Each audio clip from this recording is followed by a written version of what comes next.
Hi there, it's Sam from Pootles.co.uk. Thank you very much for joining me today, and thank you for joining me on a Way Back Wednesday. This is the day of the week when I remake an old project. Now previously I had just remade the project and shared the original video, so I'd remade it in modern stuff, but the last couple of weeks during Spring Watch I remade the video as well as sharing the original video, and that seemed to prove quite popular, and lots of people said yes, definitely remake the video, so that's what I'm doing. So this is the project I did way back in March 2014, and it's my hexagonal tea light box, and you can get 4 tea lights inside that. Oh look, there you go, I've made it bigger. I wonder if it will happen if oh look, there you go. So, oh no, nobody can see that now. You can get 4 tea lights inside that box, and yeah, so I'm going to remake it, but I'm actually going to do what you guys all do. I'm going to work off my own set of measurements, and then at least I can prove to myself it works. And I have actually I've started filming once and thought I had the wrong side of the paper, and then I realised I had the right side of the paper. So let's just start again. Piece of paper, 5 3/4 by 4 inches, which is 14.5 by 10 centimetres. There are a lot of measurements. They will be rewritten on my blog with this project, so don't panic about writing them down now, but I will tell you as I'm going. Imperial first, so 7/8 of an inch, 1 3/4, 2 5/8, 3.5, 4 3/8, and 5 1/4 inches. And in metric, please don't write this down, 2.3, 1.6, 6.9, 9.2, 11.5 and 13.8 centimetres. Seriously, don't write it down. Okay, turn it round and we're going to work on the short side now. I'm going to score that at 7/8 of an inch and 3 inches, which in metric, much simpler, 2.3 and 7.5 centimetres. Okay, so the first thing to do is score and burnish your, fold and burnish your score lines. Now you've got a 1 inch gap at the top, and you've got a 7/8 of an inch gap. That is the smaller one, that is the bottom of the box. So burnish these score lines, and this is the Going Places paper. Love it, addicted to it, can't stop using it. After I used it in the chocolate slider from Spring Watch, and I can't stop using it. Oh, I love it, it's so pretty. Okay, so fold up all of these.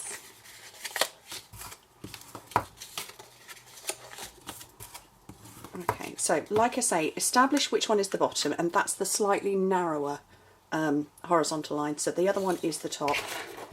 Trim away just one of those little, that little skinny bit, because the rest are all squares, because they're all 7/8 of an inch by 7/8 of an inch. So 2.3 centimetres, they are all squares. So as you can see, they are all separated, and then you've got this little bit taken out here. Put it together, so we're going to glue it together but not the base, we're just going to glue the side. So use your fast fuse or your snail or your dry adhesive, and because it's 6-sided, yeah, you can lay it down. Now my tip now, before we close up the base, because you don't want to wibble it, you know, and have, you know, a wonky hexagon or anything that goes like that, my tip is actually to put your candles in, and these are just Sainsbury's, so my local supermarket, but IKEA ones and Yankee candles will fit as well. And then turn it over, and you know that you're going to be the right shape then. So what you do, and I find glue dots work best for this, and they do meet up, so put a glue dot on the underside of 3 of these.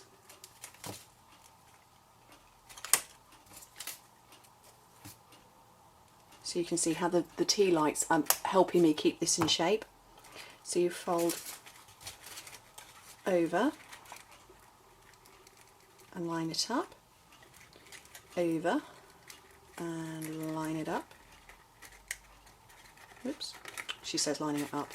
There we go. And over and line it up. And then take your tea lights out, which are going to come out anyway, and just press down with the the bottom end of your bone folder, and that will stick everything down in place. And then you can pop your tea lights in. These are lavender, I think. So pop all of those in, and then just start pinching round the top. And I'm just pinching on the score lines. And nothing is going to fall out. They're not going to fall out. And yes, you can see in it, but it's a more attractive close than that, which, you know, there's nothing wrong with that, but that just looks prettier. Okay, thump the tripod, always a useful thing to do. Okay, linen thread, and I started off at two ends. So I'm going to have a load of that, and I'm going to go round 3 times. That's my back. 3 times around there. And I'm going to tie off a double notch. I don't want to tie the bow yet because I want to attach my tag. And I'm going to stamp that with, I'm going to go with Perfect Plum. I went with Melon Mambo last time. A little bit of Perfect Plum on some very vanilla because it's vanilla in the background. And my gorgeous teeny tiny sentiments, which I adore, just for you. Put that on my block. Oops. And with the neutral colours in this set, you could go with all sorts of colours, couldn't you, for your inks and stamping. And then my word window punch, which I can't see. Why can't I see that? I don't know why. Oh, it's because it's on a different project. I've got it prepped, ready to do with another project. So that is slightly too long, as you can see. But if you feed it through, you can punch off a little bit of the excess, and you get a shorter window. Always useful. And then I'm going to grab my handheld punch. So this is the smallest one. Punch a hole there. Feed through one end of my linen thread. Try to actually see what I'm doing. There we go. And now I can finish off and tie my, well actually I'm going to tie another knot because I want to keep that in position. And then a little bow.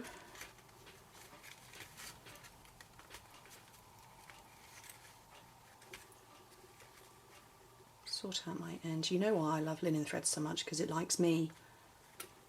It's quite forgiving stuff. And there we go. Cute little project, remade. Pinch those in a bit more from way back Wednesday. What do you think? Easy, really easy to make, and yeah, really tiny piece of paper that you would never know such a small piece of paper could hold 4 tea lights. Anyway, thank you ever so much for joining me, and I hope to speak to you soon. Bye.